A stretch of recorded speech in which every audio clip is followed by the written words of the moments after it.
wanted to say hello to everyone, and I'm here with my good friend German Digoy, and he's going to tell you a little bit about his prison ministry and the way in which he's incorporated Unbound into his ministry. So thank you for coming, Hermana.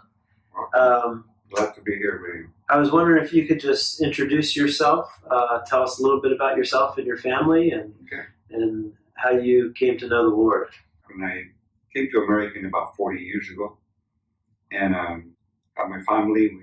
We have 5 kids, 13 grandkids, and been involved in the prison ministry since about 7 years ago, something like that. I joined a group already in existence and was supporting them, and it's been a great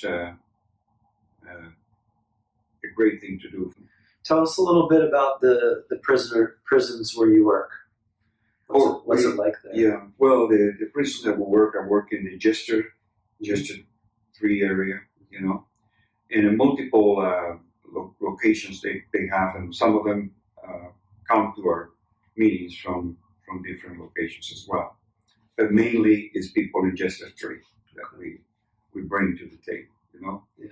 And it's here in Houston, in the Richmond area. Mm-hmm. We have a program in place, end-to-end mentoring program. We do all the aspects of the individual needs for the people that are in place. We start, with catechism, RCIA program, Bible studies, Catholic education, Christian education with a group, and we bring them to.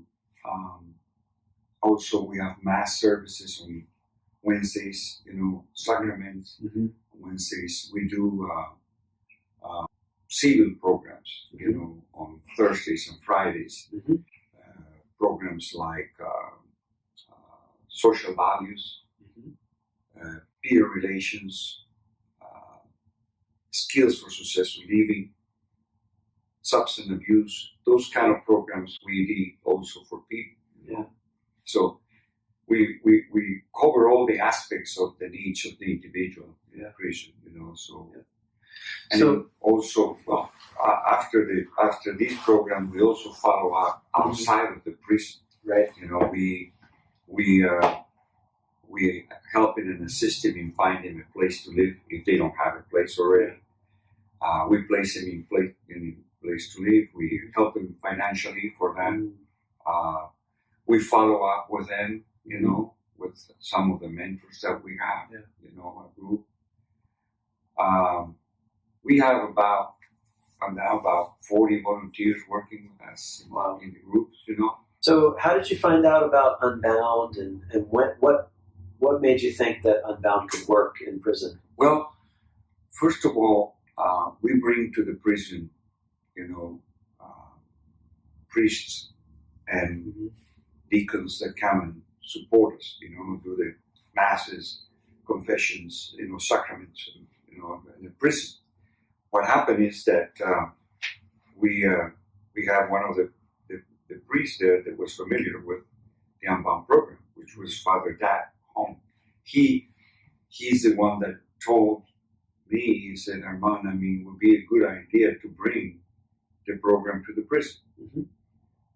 And of course, I was not too familiar with it, but then I went on and found out. And as I mentioned to you today, Rita gave me the training. So I went to training with Rita here in Houston. And others, some of us, so she started to provide training for us. Mm-hmm. And we start trying to find volunteers. And then, of course, once I learned about it and all that, I really felt that Father Dad was right. This is something we also need in the prisons. Mm-hmm. And it has been now almost 3 years since we started that. Mm-hmm. We bring volunteers especially for this. Yeah. To the prison. We have prison sessions. Okay. We normally bring about 8 to 10 volunteers, and then we have individual sessions inside. How long are the sessions typically? Normally, we can do it about 1 hour, an hour and a half. Okay. We can do 1 hour to an hour and a half, if it's possible. Because we can only be there, we have a time assigned of 2 hours in total. Right. But we need to do the introduction, and then in the end, so. So you do a little bit of teaching before the session? Yes, we do our prayers, we do chaplains of the Divine Mercy, we do rosaries first, pray the rosary. We do an introduction and a prayer together, and then we break to the sessions. Okay. Do you teach them about Unbound, or are they reading the book? Yeah. Prior to the session? Yes. The program starts first. We start to explain them in the sessions what is Unbound. Just tell them what it is, what we do in general. Once they understand that part of it, we bring them a book. Okay. One of the books. Yeah. Not all the time the book works, because the book is sometimes are designed to people that have been with a lot of knowledge about all kinds of things. And sometimes, but what we do is we bring like a summary, or one of the summary booklets, and with that we give it to them. Another thing we do is we give them the book and all that, but then we have like a one session that we do like a training of what we're going to do. Okay. And then we have a second session where we actually do the full Unbound. Okay. Okay. So it's over several weeks. It's a couple of weeks we do that, know. In 1 week we do a session, in another week or 2 or 3 weeks we do the other thing. We don't always do it that way, because sometimes the individual is well prepared, right, and he knows and he reads the stuff, and if we feel he's ready, we just do it, right, right. So it's up to the individual volunteers that are training Unbound, that they decide in the situation how to move forward. And we do it in both languages, English and Spanish. Okay. And you minister to a lot of Catholics, but are you able to minister to Protestant inmates as well? We do some. We mainly do a lot of Catholic, but we teach classes for everybody. Right. The civil classes we are open for everybody to come. Okay, I think we ask them in those classes if they want to have Unbound, so we do some are non-Catholics that they do. That's great. And what have you noticed has been the fruit of this ministry? What kinds of things do you notice after the sessions? I tell you that after the sessions, it's been a significant change how the individual receive this message, this change, how they adapt and bring it to their life, and get all of that out that they need to get out. And one of the programs which I mentioned before, the social values class, is the main question there is, why are you here? Why we have this? And I think that class is like, I taught that class, and I do that, but I teach that class. But I think on that one is when in my mind, Unbound came very well to me, because when you do that analysis and then you do the Unbound program, the two complement each other. And they are able to people that come to the Unbound program, I tell you, they stand up in front of everybody and tell people how they feel. And they just say, hey, you guys got to do this. And they're convinced that they bring their friends, they're the ones that bring people. And it's been really very rewarding the way I see this. It fits in very well. That's great. To what we do. It's a compliment, What's been the biggest challenge in bringing Unbound to the prison? Well, first of all, is to prepare them for, get the people trained so they understand what it is and all that. Also, we recently had a situation that for the last 6 months or more, we're not taking notes. Okay, we don't take notes anymore because we were told that those papers can be taken and we cannot totally destroy sometimes, and we've been recommended that we don't do that. Okay. So we're trying to do it now just with the book, but without taking notes. Okay. So it's been a challenge for the communication of that. Yeah. But having two people there, I think that we're able to complement each other and then get the program going. Another thing is the facilities are not designed to have private areas. Yeah. We have 4 or 5 sessions, and we don't have like many places to do that. So that means you're in one room? We are in one room, and we put one group over there, another group over there. Yeah. We don't have the special places that we can go. Right.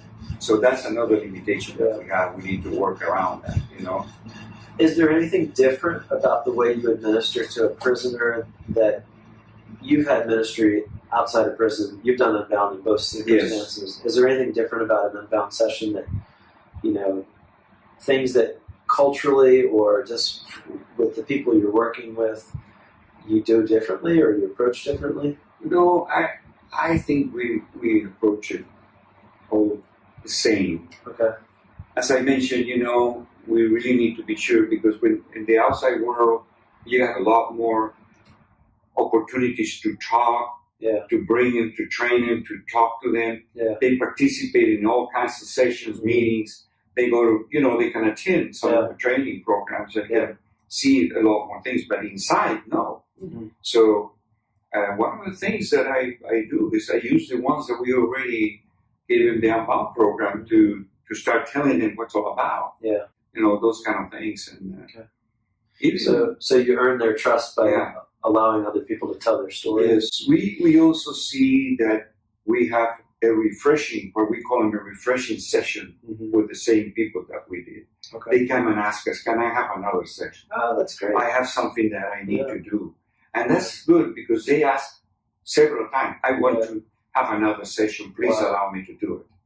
And then we do that, Is there a session that stands out in your memory where you were just like overwhelmed or just overjoyed by the power of God? Yeah, I mean, I have several sessions that have been very good, very good.